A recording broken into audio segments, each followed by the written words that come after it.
سورہ آل عمران کی آیت نمبر 154 ہے۔ اعوذ باللہ من الشیطان الرجیم، بسم اللہ الرحمن الرحیم۔ ثم انزل علیکم من بعد الغم امنة نعاسا يغشى طائفة منكم وطائفة قد أهمتهم أنفسهم يظنون بالله غير الحق ظن الجاهلية يقولون هل لنا من الأمر من شيء قل إن الأمر كله لله يخفون في أنفسهم ما لا يبدون لك يقولون لو كان لنا من الأمر شيء ما قتلنا هاهنا قل لو كنتم في بيوتكم لبرز الذين كتب عليهم القتل إلى مضاجعهم وليبتلي الله ما في صدوركم وليمحص ما في قلوبكم والله عليم بذات الصدور۔ صدق اللہ العظیم۔ پھر اللہ رب العزت نے غم کے بعد تم پر اطمینان بھیج دیا، نیند کی صورت میں جو تم میں سے ایک جماعت کو ڈھانپ رہی تھی، اور ایک جماعت ایسی تھی کہ جن کو اپنی فکر پڑی ہوئی تھی، وہ اللہ کے بارے میں بھی اللہ سے بھی ناحق گمان کر رہے تھے، جاہلیت کے گمان۔ وہ کہتے تھے کہ کیا ہمارے لیے کچھ اختیار ہے؟ آپ فرما دیجئے کہ اختیار تو سارا اللہ کا ہے۔ وہ اپنے جی میں وہ باتیں چھپاتے ہیں جو تمہارے سامنے ظاہر نہیں کرتے۔ وہ کہتے ہیں کہ اگر ہمارا کچھ بھی اختیار ہوتا تو ہم یہاں نہ مارے جاتے۔ آپ فرما دیجئے اگر تم اپنے گھروں میں بھی ہوتے تو جن پر قتل ہونا یا شہید ہونا لکھا گیا ہے ان کو ان کی شہادت گاہ میں پہنچا دیا جاتا، اور اس وجہ سے کہ اللہ تعالیٰ آزمائیں اس چیز کو جو تمہارے دلوں میں ہے، تمہارے سینوں میں ہے، اور خالص کریں اس کو جو تمہارے دلوں میں ہے، اور اللہ دلوں کی باتیں جاننے والے ہیں۔ غزوہ احد کا کے واقعات اور ان کے اندر جو اسباق ہیں امت کے لیے، اس کا تذکرہ چل رہا ہے۔ تو آج کی آیات میں یہ بات ذکر ہوئی کہ اللہ رب العزت نے احد کے میدان میں جب کہ بہت پریشانی ہوئی، شکست ہو گئی، بہت شہادتیں بھی ہوئی ہیں، وہاں مسلمانوں کی پریشانی کو ختم کرنے کے لیے تسلی کے جملے بھی نازل فرمائے، اور دوسری جانب اس کا ایک حصی سامان بھی پیدا کیا۔ وہ اس طریقے سے کہ میدان جنگ میں، عین میدان جنگ میں ان کے اوپر نیند اور اونگ کو طاری کر دیا، یعنی ایک نیند کی سی کیفیت ان کے اوپر طاری کر دی۔ اور یہ میدان جنگ میں اسے سکینہ کہتے ہیں، یعنی آدمی کا دل، حالانکہ میدان جنگ میں تو آدمی کو جو ہے وہ نیند دور دور تک نہ آئے، موت بالکل سامنے کھڑی ہوتی ہے، لیکن یہ اللہ کی جانب سے ایک مدد کی صورت ہوتی ہے کہ میدان جنگ میں اونگ اور نیند آ جائے انسان کو۔ تو ایک اور جگہ پر بھی اس کا اللہ نے تذکرہ فرمایا قرآن پاک میں، اور یہاں بھی ہے۔ تو اس لیے اس نیند کو اطمینان کا باعث بنا دیا، کیونکہ یہ اس بات کی علامت ہے کہ جو بندہ یہاں کھڑا ہے اس کے دل میں موت کا اور ہتھیاروں کا اور مد مقابل دشمن کا ذرہ برابر خوف نہیں ہے، وہ مطمئن ہے، وہ اللہ پر اس کا توکل پورا ہے، ایمان اس کا مضبوط ہے، توکل اس کا پورا ہے۔ یہ اس بات کی علامت ہے۔ تو اللہ تعالیٰ نے اس کو مدد کے طور پر نازل کیا، جس سے ان کی طبیعت میں جو ایک شکست کا اثر تھا وہ زائل ہو گیا۔ تو نیند میدان جنگ میں آئے تو اسے تو سکینہ کہتے ہیں، اللہ کی طرف سے انعام ہوتا ہے، سکون کی چیز ہے، لیکن نیند یہ سکینہ ہے یہ میدان جنگ میں ہے.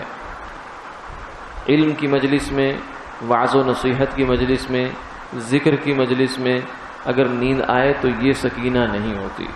اس کے بارے میں تو روایات میں آتا ہے النوم عند الذکر من الشیطان، کہ ذکر کے وقت میں جو نیند آتی ہے وہ شیطان کی جانب سے ہوتی ہے. یعنی اگر نیند کا تقاضا نہیں ہے تب کی بات ہے. اگر جسمانی طور سے تقاضا ہے کہ تھکاوٹ ہو گئی ہے، بہت لمبا کوئی سفر کر کے آئے ہیں یا پیچھے بہت ایک وقت سے جاگ رہے ہیں، کسی مریض کی تیمارداری میں مشغول رہے یا کوئی اور مصروفیت رہی، تو ایک نیند کا تقاضا طبی ہوتا ہے، جسمانی تقاضا ہوتا ہے.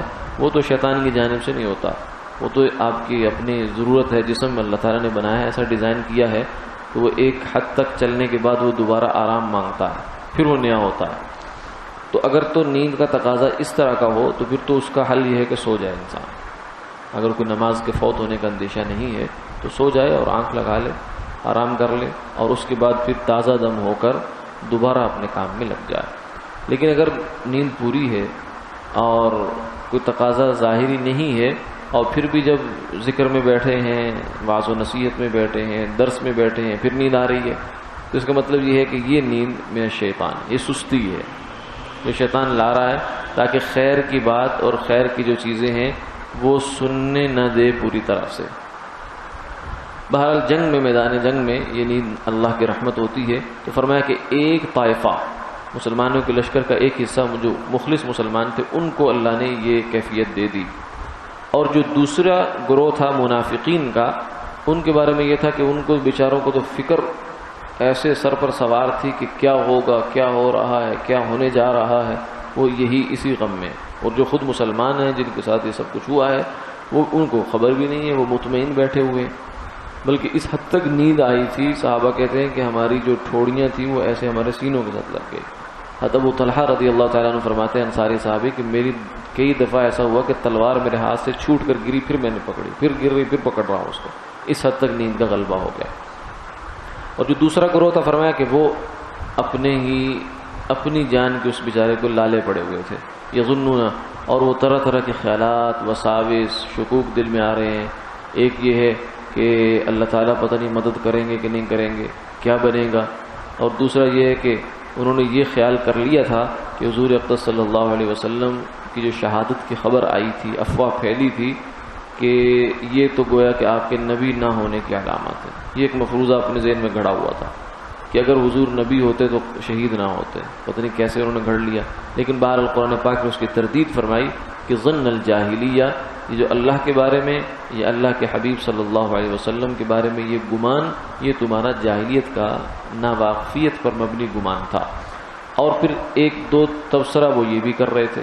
عبداللہ بن ابی، منافقین کا جو سردار تھا، وہ یہ کہہ رہا تھا کہ ہمارے پاس تو کوئی اختیار ہی نہیں ہے، ہمیں تو کچھ دیا ہی نہیں گیا، ہماری بات مانی ہی نہیں گئی. ہم نے تو کہا تھا کہ مدینہ میں رہ کے لڑا جائے، لیکن یہ نکل آئے باہر، اب دیکھو نا کیا ہو رہا ہے، اب یہ ہو رہا ہے، اب وہ ہو رہا ہے. وہ اس قسم کے جو تبصرے ہیں اور زخموں پر نمک پاشی کا کام کر رہے تھے. یقولون هل لنا من الامر شیء، کہ ہماری بات ہمارے اختیار میں کیا ہے، ہماری تو کسی نے سنی نہیں ہے. قل ان الامر كله للہ، آپ اس کے جواب میں کہہ دیجئے کہ تمہاری سننے کی ضرورت بھی نہیں ہے، اس لیے کہ جب اللہ کے نبی کسی قوم میں موجود ہوں تو وہی انہی کی بات وہ حرف آخر اور فیصلہ کن ہوتی ہے. اس کے بعد کسی کی سنی جو ہے وہ انسنی ہوتی ہے. یخفون فی انفسہم، اور یہ تو فرمایا یہ ان کے کچھ جو تبصرے ہیں وہ زبانوں پر آگے ہیں، ورنہ ان کے دلوں میں اس سے بڑھ بڑھ کر باتیں ہیں، لیکن وہ ان کو چھپا رہے ہیں.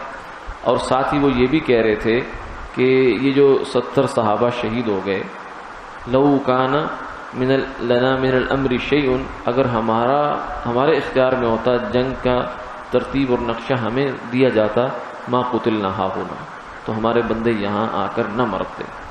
یہ وہ عرض کیا تھا پہلے بھی نشستوں میں کہ یہ لو ہے، لو عربی میں لو کہتے ہیں اگر یوں ہوتا.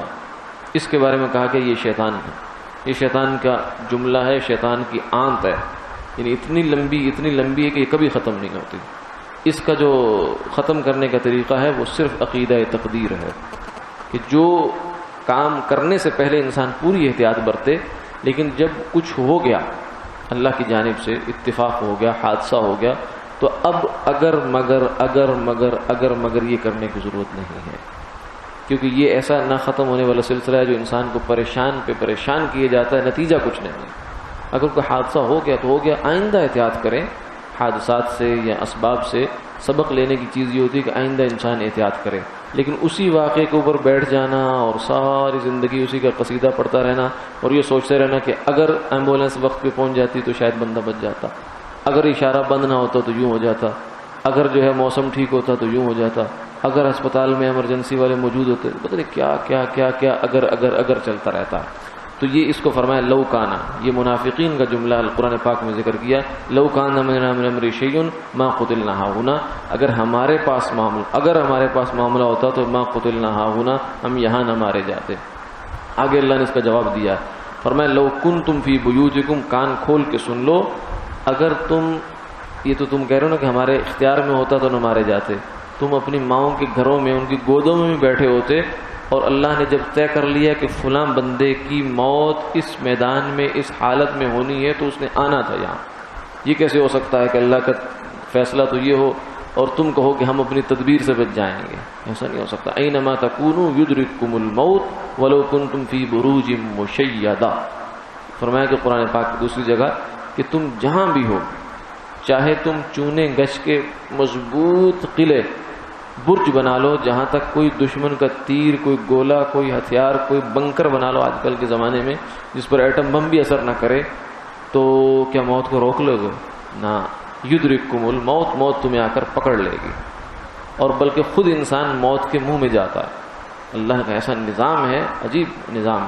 سلیمان علیہ السلام کے پاس ایک بندہ، اور وہ کہنے لگا، وہ ہندوستان کا رہنے والا تھا، وہ کہنے لگا کہ یہ بندہ مجھے گھور رہا ہے، آپ ایسا کریں کہ مجھے جلدی سے گھر پہنچا دیں۔ سلیمان علیہ السلام کو گھر پہنچا دیا، تھوڑی دیر میں ہوا کو حکم دیا کہ جاؤ اس کو لے جاؤ۔